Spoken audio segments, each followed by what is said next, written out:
בחודש שבת, במסלחת.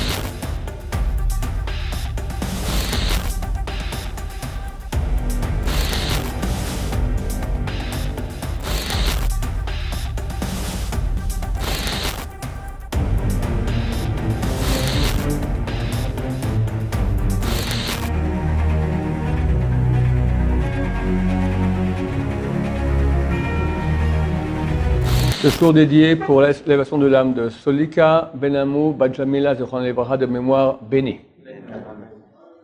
J'ai fait un cours il y a quelques semaines sur la guerre entre l'Amérique et l'Iran, qui est censée arriver bientôt.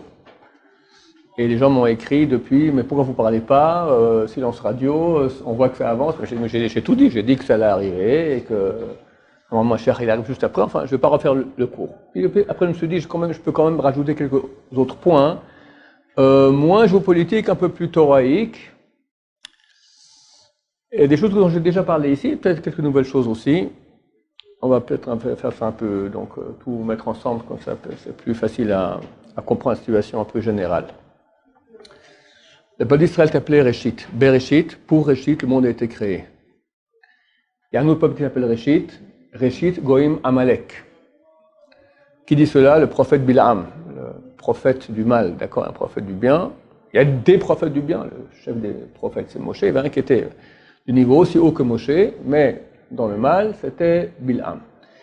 Et le premier des peuples c'est Amalek, donc il y a deux premiers peuples. C'est-à-dire qu'il y a deux axes dans ce monde, l'axe du bien, l'axe du mal.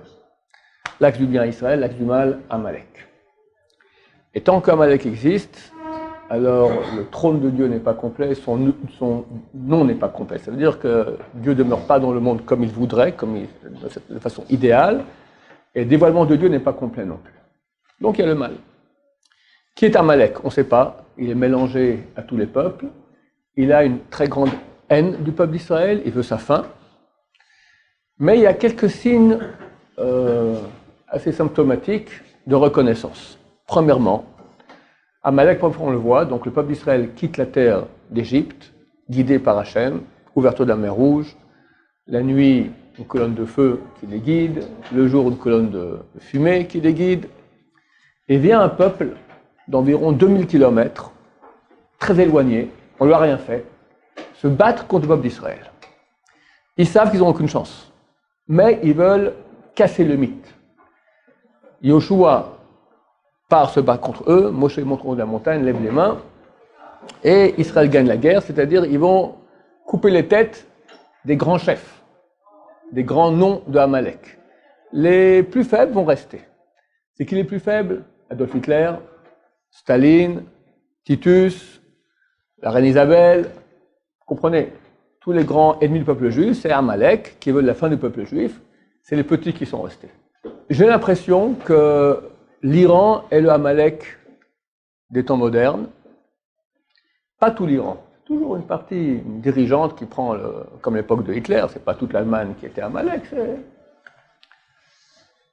Parce que ils ont comme but la fin d'Israël. Ils ont dit le but numéro 1 des révolutions iraniennes est l'anéantissement d'Israël. Et c'est pas logique. On leur a rien fait. On est à 2000 km. Deux pays nous séparent, la Syrie et l'Irak. Je ne prends pas ton pétrole, je ne prends pas tes territoires. Je t'ai rien fait, vraiment rien. Haine totale. Comment on fait pour raser un pays? Il faut une bombe atomique. Donc ils enrichissent l'uranium. Trump leur dit stop, vous arrêtez, sinon sanctions. Pour finir, ils ont dit on continue. Trump leur a dit si vous arrêtez, je vais vous aider. Arrêtez, mettez-vous avec moi, je vous aide. Si Trump dit à un pays, je vous aide, c'est pas Rothschild, c'est Trump, c'est bien plus, d'accord? T'es pépère, t'es bien, c'est la belle vie. Ils sont prêts. Leur monnaie a dévalué, c'était il y a 6 mois déjà 500 fois, au moins 1000 fois aujourd'hui, d'accord? C'est la misère totale. Ils persévèrent dans leur mission pour anéantir Israël, au près même de crever. Ça, c'est typiquement Amalek. Quand on lit Parashat Zachor, qui parle d'Amalek, il faut se souvenir d'Amalek, Asher Karcha, qui t'a refroidi sur le chemin, ça veut dire quoi? Chazal dit c'était comme un bain bouillant, personne n'osait mettre le pied. Amalek se jette dedans, il est bouillanté, mais au moins il a refroidi. On est prêt à crever, mais au moins Israël a disparu, on a cassé le mythe. C'est exactement ça. De plus, dans la Gemara, traité Brachot, page 8b, on parle là-bas d'un sujet tout à fait talmudique, et tout à coup il y a une phrase flanquée là-bas sans aucun sens. C'est marqué, les Perses, Mekudashim, ça veut dire mis de côté, et Mezumanim est invité en enfer. Et après la Gemara continue. Où elle rapporte, on ne sait pas. Si c'est eux, et si c'est avec eux que doit se réaliser Vachido Ader Obed et la fin de Amalek, c'est leur fin, c'est la fin, il y aura une fin, d'accord, ils ne seront pas jusqu'à la fin, à la fin ils crèvent. Alors on comprend pourquoi la Gemara écrit cela depuis 1500 ans. Il y a environ 1 an et 4 mois, Bernard-Henri Lévy parle à la télévision française et témoigne d'un truc super intéressant, qu'en 1935, une délégation perse va voir Adolf Hitler à Berlin, et discutent ensemble, et ils remarquent qu'ils proviennent de la même source aryenne. Moi, je dirais amalekienne. Et Adolf Hitler demande aux Perses de changer le nom de leur pays de Perse à Iran. Pourquoi? Parce que Iran, arien, ça, c'est la même source. Donc, ça nous confirme effectivement dans cela. C'est un comportement tout à fait amalécite. On a... on appelle ça un petit prophète. Il est très grand, mais il est petit parce qu'il n'a que 4 chapitres. Les grands prophètes, ils ont 60, 50 chapitres. Lui, 4. Mais tous par la fin des temps, pour oublier ça, ça prend 4 minutes à lire les 4 chapitres. Il s'appelle le prophète Yoël. Le dernier verset de Yoël, donc la fin de la fin des temps, nous dit la chose suivante. Veniketi damaloneketi. Dieu dit, je vengerai le sang que je n'ai pas encore vengé. Dieu va régler les comptes. Tous ceux qui ont fait souffrir le peuple d'Israël, à la fin, Dieu va s'occuper d'eux. Vachem shochen betzion, et Dieu demeura à Sion. Demande le commentateur, où est le rapport entre le début de la phrase et la fin de la phrase? Aucun rapport. Dieu va venger le sang des ennemis d'Israël, et il demeure à Sion. Explique le Metsudat David, un des grands commentateurs de la Bible. Il dit, lorsque les ennemis d'Israël comprendront que leur sentence a été signée, la fin, terminée. Si Trump attaque l'Iran, je ne suis pas un grand militaire, mais quand même, l'Amérique, c'est l'Amérique. L'Iran, avec tous les honneurs à l'armée iranienne, d'accord, pas le poids, d'accord, c'est ratatiné. Mais lui, il continue, hein, je ne cache pas, vraiment, alors c'est écrit, quand il dit comme ça, lorsque verront les ennemis d'Israël que leur sentence a été signée, la mort, ils vont se renforcer, se disant, on ne va pas crever tout seul, on tuera les Juifs avec nous. Si c'est fini, c'est fini. Et ils ont dit, ils sont attaqués par l'Amérique en une demi-heure. Bon, ils exagèrent un peu, ils sont un peu arabes, d'accord, je peux dire ça sur Internet. À la façon un peu orientale, d'accord, un peu exagérée. En tout cas, ils ont dit, en une demi-heure, on rase, marchement à Betzécham, c'est de la terre dans leur bouche, d'accord. Ils veulent raser Tel Aviv et Haïfa en une demi-heure. Alors, il faut comprendre, l'Iran est éloigné, ils ont des missiles qui peuvent arriver ici sans problème, mais le vrai danger, c'est Hezbollah. Hezbollah en français, donc des chiites qui sont commandés, qui sont financés, qui sont entraînés et armés par l'Iran. Et eux sont à la frontière israélienne au nord, au Liban, et ils ont 150 000 missiles. C'est énorme. 150 000 missiles, c'est énorme. Avec toute la divine grande que nous avons, et avec Dôme de Fer, lorsqu'il y a eu l'attaque des 700 missiles il y a quelques semaines de Gaza, il y a eu 4 morts. On ne parle pas de 700 missiles, on parle de 150 000 missiles. Le calcul, c'était un missile pour 46 personnes en Israël. Un missile pour 46 personnes. Et ce sont des très bons soldats. Ils sont entraînés, ils sont battus pendant 4-5 ans dans la guerre civile en Syrie. Ils sont très bien armés, donc il y a un danger énorme. Donc, c'est clair, quand ils disent qu'ils vont raser Tel Aviv et Haïfa, du point de vue militaire, ils ont la capacité. Si vous direz, non mais nous aussi, il ne faut pas croire que ça est si fort que cela. Dernièrement, un des grands généraux est sorti, il a dit la situation, elle est lamentable. Il a dit cela. On voit qu'il n'y a pas de Barzel, le Dôme de Fer, c'est très très bien. Sans ça, on sera dans de beaux draps. C'est encore un grand miracle qu'Hachem nous a fait, comme l'a témoigné celui qui a créé cela, d'accord. C'est pas nous, c'est la main de Dieu de A à Z. Mais néanmoins, c'est insuffisant. Alors, la fin du verset dit, Vachem shochen betzion, et Dieu demeure à Sion. C'est-à-dire que Dieu va venir et va mettre son dôme de lumière divin. Nous, on va prier, Bezrat Hashem, tout Am Israël va pleurer et prier, les prières vont monter, Bezrat Hashem, et Dieu nous protégera, on verra des miracles extraordinaires. Et normalement, comme je l'ai dit dans le cours passé, après la guerre qu'il y a entre Rome et l'Iran, Machar doit venir. Je pense que cette guerre va avoir lieu. Je ne suis pas, encore une fois, ni prophète ni fils de prophète, je peux me tromper complètement, mais franchement, alors aujourd'hui on voit que John Bolton va arriver dimanche, c'est donc le chef de la défense américaine, il arrive à Jérusalem pour une réunion tripartite entre Israël, la Russie et l'Amérique. Pourquoi ? Trump a dit on a mis 1000 soldats supplémentaires là-bas et il a déjà annoncé qu'il allait bombarder l'Iran. Nous savons très bien que c'est eux qui ont fait les attentats sur les bateaux, etc. On a vu les mines, etc. On va bombarder. Bon, il annonce déjà la couleur. Il y a eu aussi des exercices très grands en Israël pendant 4-5 jours dans le nord, Galilée et Golan, les régions sensibles. Un des chefs de l'armée a dit c'est rien, ce sont des exercices habituels. Tu pars, pourquoi tu me dis ça? D'accord, c'est évident que tu me dis ça, tu veux cacher que c'est pas habituel. Bon, faut pas être idiot, on est au bord d'une guerre, pas besoin d'être un prophète, ou c'est pas un secret militaire que je dévoile. À vue de nez, ça tombera au mois de Tammuz, qui est un mois qui est mauvais pour le peuple d'Israël. C'est un des mois qui était donné à Esav, Tammuz et Av. Intéressant. Dans 3 semaines environ, 3 semaines et demie, en plein, ça tombera le 13 juillet, en plein dans la période où je pense que ça va commencer à chauffer. On lit Balak, parachat de Balak, là, les prophéties de Bilam, le prophète Bilam. La dernière prophétie, le dernier mot qui dit dans ces prophéties, Oy mirie misumoel, malheur qui pourra survivre par rapport au décret que Dieu va mettre, Vetsiniyat Kittim, et des flottes armées sortiront de Kittim. Kittim, ce sont les îles éloignées. Ve'inu Ashur, ils vont persécuter les Assyriens. La Syrie, c'est pas la Syrie, c'est le pays de l'Assyrie. D'accord, l'apostrophe Assyrie, c'est l'Irak. Ve'inu Ever, et ils vont persécuter Ever. Ever, Rachid sur place dit, ceux qui sont de l'autre côté du fleuve. C'est l'Iran déjà.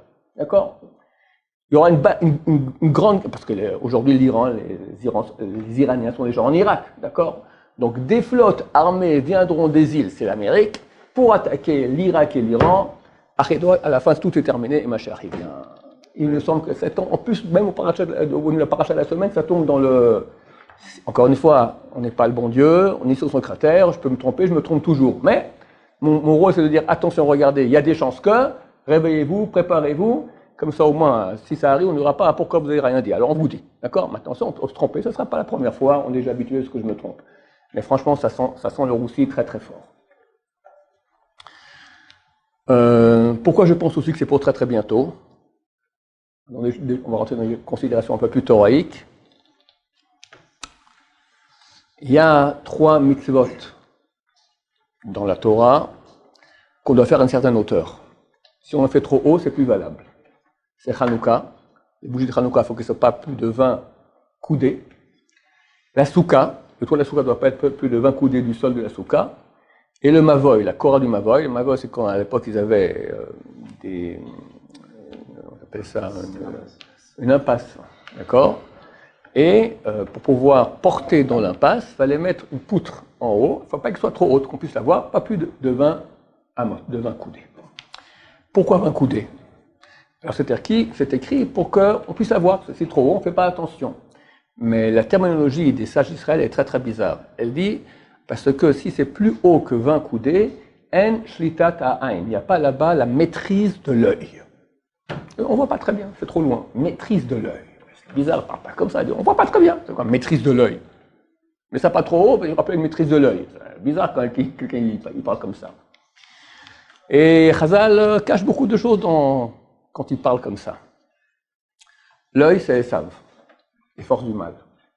Quand Esav vient à la rencontre de Yaakov pour le tuer avec les 400 hommes, 400 d'ailleurs, valeur numérique, œil Ainara, œil mauvais, alors c'est marqué qu'il a levé ses yeux, il a vu, qu'est-ce qu'il regarde Esav? Les femmes. Il a vu les femmes et les enfants de Yaakov. Typiquement, Esavique.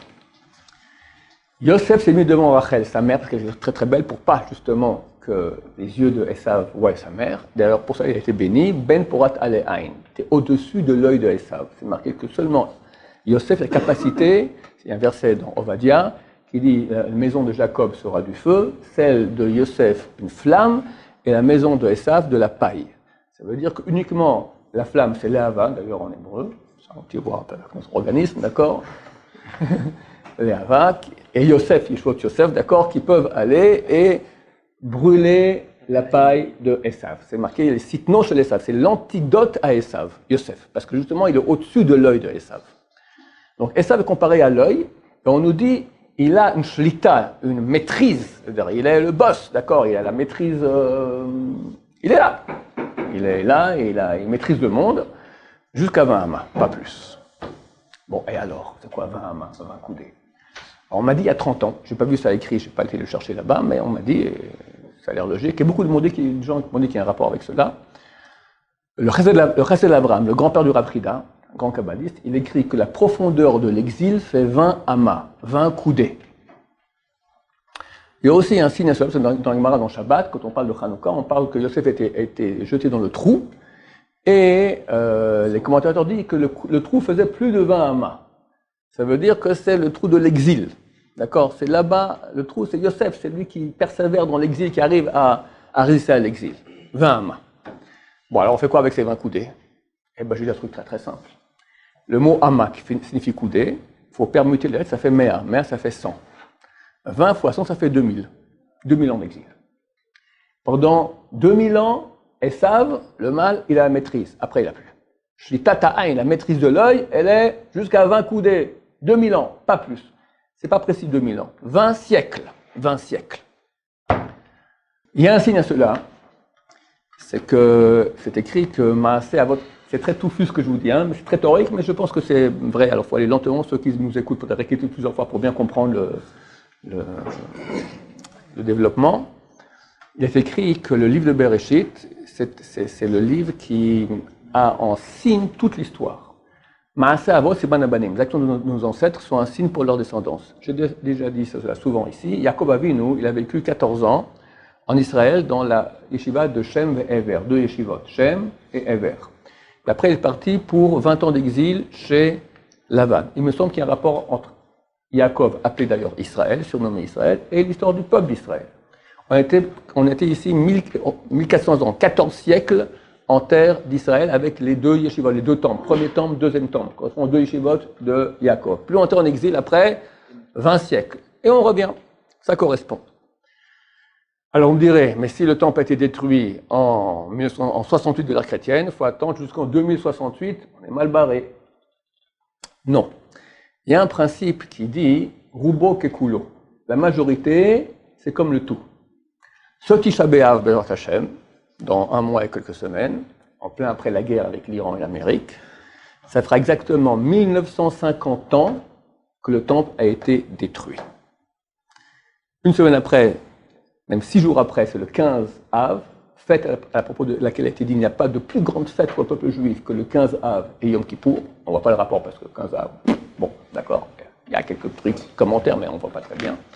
On sera 6 jours après ce 9 Av, c'est ça, en 1150 ans et un peu plus. Roubo, majorité, ce sera la majorité du XXe siècle qui sera passé. Vous me suivez? Non. Je répète. On a eu 19 siècles depuis la destruction du temple. Il faut encore un siècle, c'est marqué la 20e coudée. Est-ce qu'il faut tout le siècle, 100 ans? Ou 50 ans, une semaine, ça suffit? Il y a un principe qui dit que Rubo Kekulo, la majorité, c'est comme tout. Est-ce que ce principe sera appliqué? Je ne sais pas. Est-ce qu'il y a des chances qu'il soit appliqué? Oui. Est-ce que c'est certain? Non. Est-ce que je me trompe? Oui. D'accord?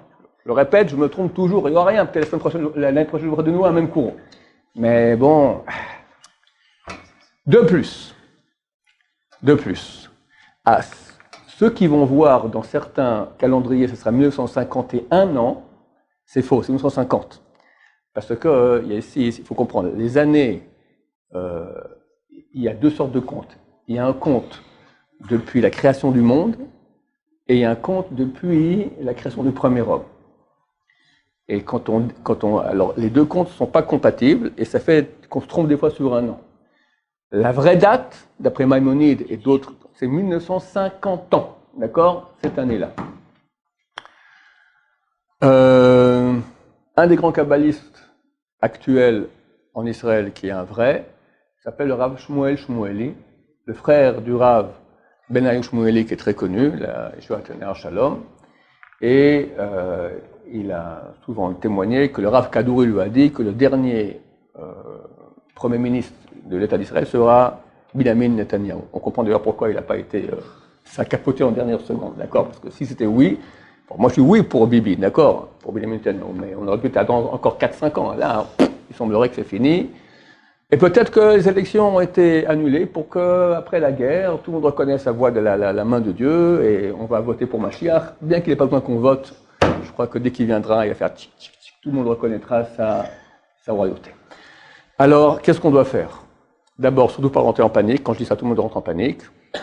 Bézat Hashem, il y aura protection divine.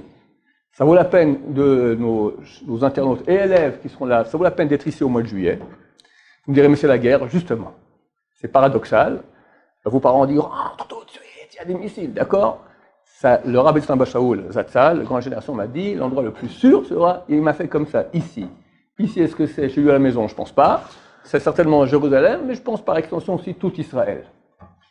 Donc l'endroit le plus sûr, paradoxalement, du monde sera ici parce qu'il y aura la présence divine.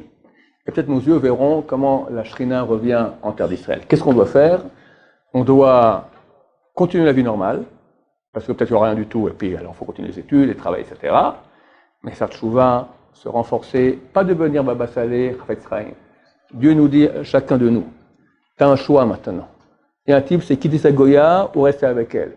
Tu as un autre, devenir Shomer Negiya ou pas. T'as un, c'est arrêter de manger de la viande non cachère et passer au McDo Fish. Un autre, arrêter le McDo Fish et commencer maintenant à manger super cachère. Un autre, c'est monter en Israël. Un autre, c'est faire mieux Shabbat. Chacun au point où il est, il doit prendre l'option plus haute. Monter Hachem qui est en train de monter. Un, c'est bien pour lui.